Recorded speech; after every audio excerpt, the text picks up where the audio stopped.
Kalau kita dengar kata Puritan atau pemurnian agama, apa sih yang kebayang? Buat banyak orang, kayaknya yang muncul itu gambaran sesuatu yang kaku, eksklusif, bahkan mungkin anti perbedaan ya kan?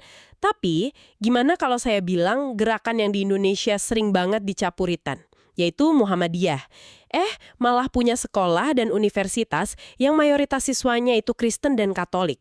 Ini kan kedengarannya paradoks banget, dan justru itu yang bakal kita bedah sampai ke akarnya hari ini. Selamat datang. Ini emang sebuah fenomena yang layak banget kita dalami bareng-bareng. Dan untungnya kita nggak akan nebak-nebak. Sumber utama kita hari ini adalah pemikiran yang digagas langsung dari jantung organisasinya. Dirangkum dalam sebuah buku penting karya Sekretaris Umum PP Muhammadiyah, Abdul Mukti, dan juga Azaki Koirudin. Jadi, ini bukan opini dari luar, tapi refleksi mendalam dari dalam. Tepat sekali. Jadi, misi kita buat Anda semua kali ini adalah coba ngerti logikanya. Logika di balik konsep yang mereka sebut pluralisme positif. Sebuah ide yang, jujur aja, bener-bener ngejungkir balikin stigma umum soal puritanisme. Ayo kita bongkar bareng. Dan perlu dicatat ya, ini tuh bukan fenomena baru atau sekedar pencitraan. Sama sekali bukan. Fakta-fakta yang nanti kita bahas, ini udah jalan puluhan tahun. Udah mengakar kuat. Bayangin deh, di tempat kayak Ende, Nusa Tenggara Timur, atau di Serui, Papua, sekolah Muhammadiyah itu justru jadi pilihan utama, jadi favorit buat siswa-siswa non-Muslim. Bahkan ada satu kampus Muhammadiyah yang saking banyaknya mahasiswa Kristiani sampai dijuluki Universitas Muhammadiyah Kristen. Nah, ini kan menunjukin ada sesuatu yang fundamental ya. Ada fondasi teologis yang kuat dan praktek yang konsisten. Menarik banget buat kita pelajari. Oke, kita mulai dari istilah kuncinya dulu deh. Kata pluralisme ini kan seringkali sensitif banget ya di Indonesia. Banyak yang langsung alergi nganggep artinya, wah semua agama sama aja.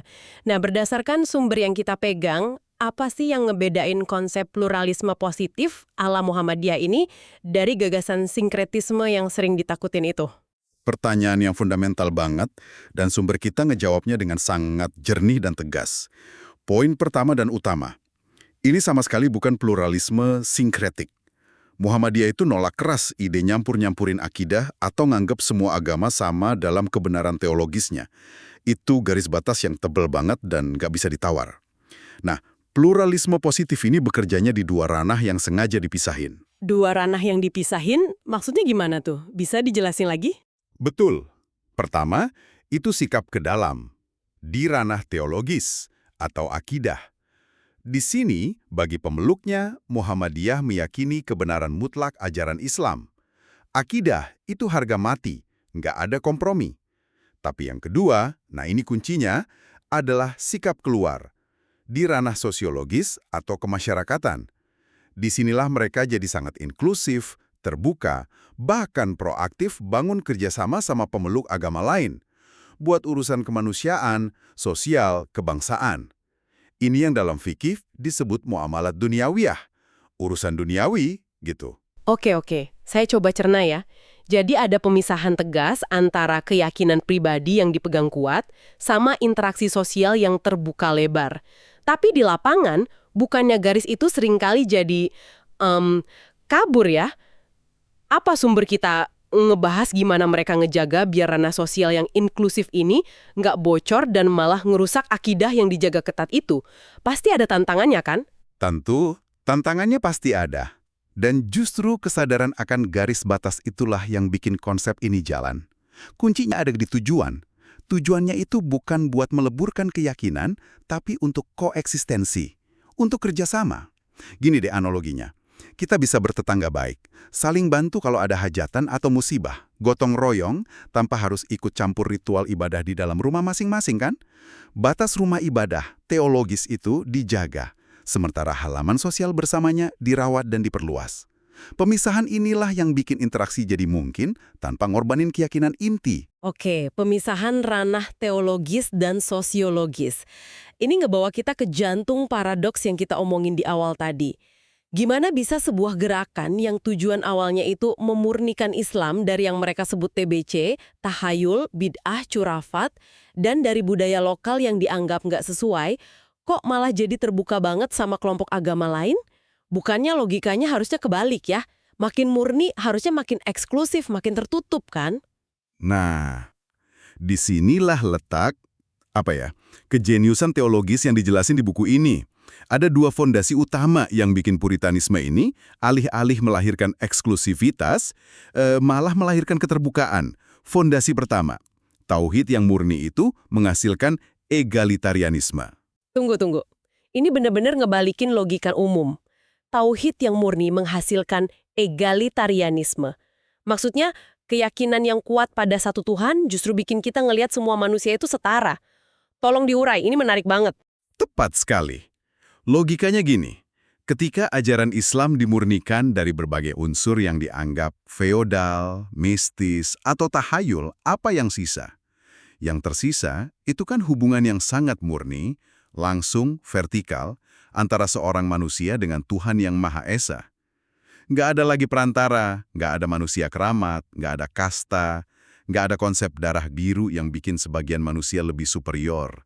Nah, konsekuensi logis dari pemahaman tauhid yang murni adalah pandangan bahwa semua manusia, tanpa kecuali, posisinya setara di hadapan Tuhan.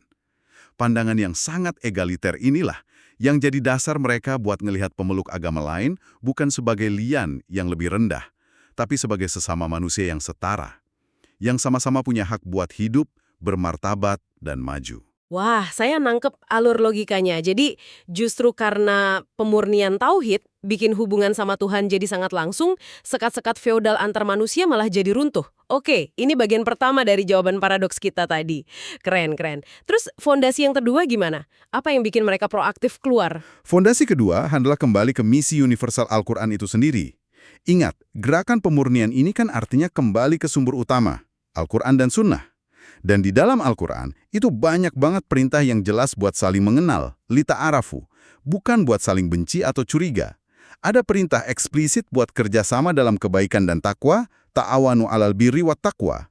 Misi ini kemudian nyambung langsung sama spirit awal yang digelorakan pendiri Muhammadiyah, Kiai Haji Ahmad Dahlan, yaitu yang kita kenal sebagai teologi Al-Ma'un. Teologi Al-Ma'un, sering dengar istilah ini, tapi mungkin bisa dijelasin secara sederhana intinya apa? Tentu. Sederhananya gini, teologi ini tuh tafsir aksi atas surat Al-Ma'un di Al-Quran. Inti surat itu kan sebuah kritik keras. Ibadah ritual kayak sholat itu nggak ada artinya.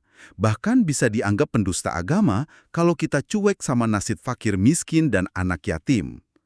Jadi, bagi KH Ahmad Dahlan dan Muhammadiyah, menolong orang yang butuh, memberdayakan kaum lemah atau mustad'afin, mencerdaskan bangsa, apapun agama dan sukunya, itu bukan kegiatan sampingan. Itu inti dari keberagaman itu sendiri. Aksi sosial adalah wujud nyata dari iman. Teorinya sangat elegan ya, secara intelektual bisa banget diterima. Pemurnian tauhid melahirkan kesetaraan, kembali ke Quran melahirkan misi kemanusiaan universal. Tapi pertanyaan besarnya, ini cuma ide indah di atas kertas atau beneran jalan di dunia nyata? Disinilah data dari lapangan, terutama fenomena Krismuha, yang dibahas di buku ini jadi penting banget. Tepat, teori tanpa praktek itu kan hampa. Dan disinilah riset dalam buku ini ngomongnya lantang banget. Coba kita lihat beberapa angka kunci yang beneran bikin kita melongo. Di SMA Muhammadiyah ND, NTT, 2/3 siswanya itu beragama Katolik. Di SMP dan SMK Muhammadiyah Serui, Papua, angkanya lebih gila lagi, 92% siswanya beragama Kristen. Tunggu, 92%? Angka itu perlu kita jeda sebentar deh buat meresapinya. Itu kan bukan lagi sekolah Islam dengan beberapa siswa non-Muslim. Itu praktis sekolah Kristen yang dikelola sama organisasi Islam. Ini pasti bikin diskusi di internal Muhammadiyah sendiri kan? Tentu saja. Dan buku ini ngejelasin kalau dialog internal itu selalu ada. Tapi pada akhirnya, mereka selalu balik ke prinsip awal yang tadi kita bahas. Misi utama mereka di sana, di daerah-daerah 3T itu, adalah pendidikan dan pencerdasan, bukan dakwah konversi. Komitmen pada misi kebangsaan itu yang akhirnya ngalahin kekhawatiran-kekhawatiran lain. Dan ini nggak cuma di level sekolah loh. Di perguruan tinggi, Universitas Muhammadiyah Sorong di Papua Barat, 70% mahasiswanya itu penduduk asli Papua dan pemeluk Kristiani. Dan ada juga julukan Universitas Muhammadiyah Kristen itu kan? Betul, itu buat Universitas Muhammadiyah Kupang atau UMK di NTT. Saking banyaknya mahasiswa Kristen di sana, almarhum Malik Fajar, seorang tokoh senior Muhammadiyah, pernah berseloroh dengan hangat. Beliau nyebutnya Universitas Muhammadiyah Kristen. Selorohan itu, meskipun nggak resmi ya, tapi menangkap sebuah realitas yang luar biasa. Realitas yang luar biasa ini pasti bikin muncul pertanyaan mendasar di benak Anda yang dengerin. Apa para siswa dan mahasiswa non-muslim ini terus didakwahi? Atau kasarnya dipaksa atau dibujuk buat pindah agama? Jawabannya, berdasarkan riset ini adalah enggak sama sekali. Dan ini ditegaskan berkali-kali. Tujuan utama lembaga-lembaga pendidikan ini adalah ngejalanin amanat konstitusi, mencerdaskan kehidupan bangsa, bukan islamisasi. Identitas keagamaan para siswa itu dihormati sepenuhnya. Bukti paling konkretnya itu cara mereka nangani mata pelajaran agama. Nah, ini menarik. Gimana cara mereka nanganinnya di sekolah yang mayoritas siswanya non-muslim? Sekolah-sekolah ini, sejauh sumber dayanya memungkinkan ya, bahkan nyediain guru yang seagama sama siswanya. Misalnya, mereka aktif nyari dan ngundang guru agama Kristen atau Katolik buat ngajar. Kalau itu nggak memungkinkan karena keterbatasan tenaga pengajar di daerah terpencil, mereka punya solusi lain.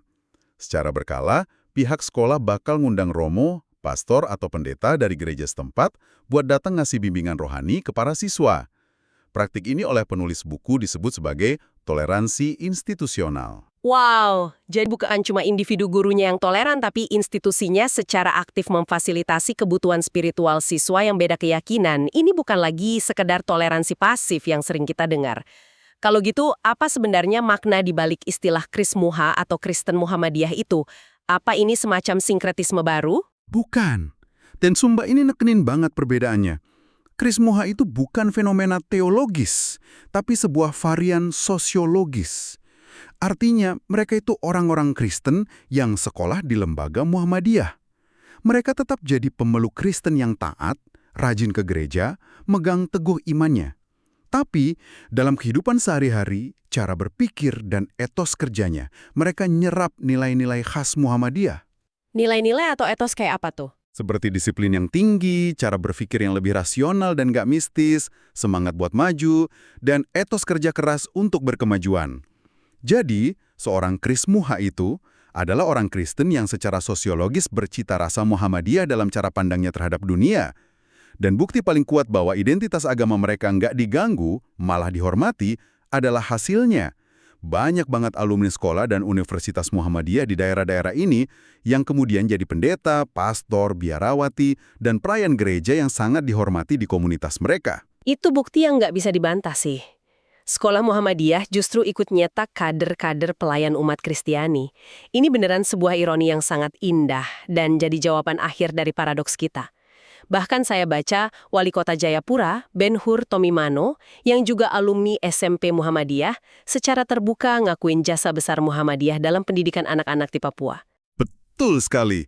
Pengakuan dari para alumni dan tokoh masyarakat kayak gitu nunjukin kalau kontribusi ini nyata, dirasain dan diakui secara luas, melintasi semua batas-batas agama. Ini bukan klaim sepihak, tapi sebuah testimoni dari mereka yang ngalamin langsung. Jadi, setelah kita bedah konsep dan prakteknya, apa artinya semuanya ini? Pelajaran terbesar apa yang bisa kita tarik? Buat saya pribadi, aha momennya itu adalah pembalikan logika yang luar biasa ini.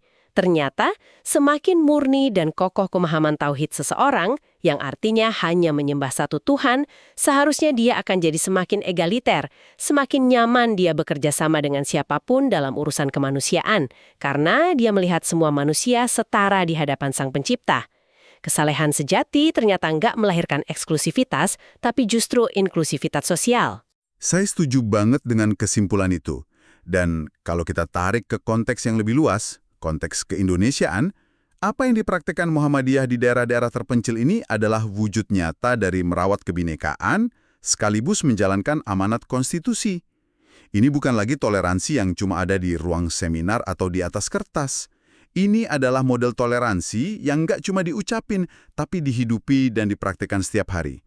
Di tempat-tempat yang paling butuh. Kontribusi konkret dan sunyi dalam membangun jembatan-jembatan sosial di negeri ini. Sebuah pembahasan yang sangat mencerahkan. Ini ninggalin sebuah pertanyaan reflektif buat Anda renungkan. Kalau sebuah gerakan yang sering kita cap kaku dan puritan, ternyata bisa mempraktekkan sebuah pluralisme yang begitu nyata dan berdampak langsung di lapangan, ini mungkin memunculkan sebuah pertanyaan penting buat kita semua. Sudahkah kita benar-benar memahami arti toleransi? Atau jangan-jangan selama ini kita cuma kejebak pada definisi-definisi di permukaan dan melewatkan esensi terdalamnya, yaitu sebuah aksi nyata untuk kemajuan bersama tanpa pernah mempersoalkan perbedaan keyakinan.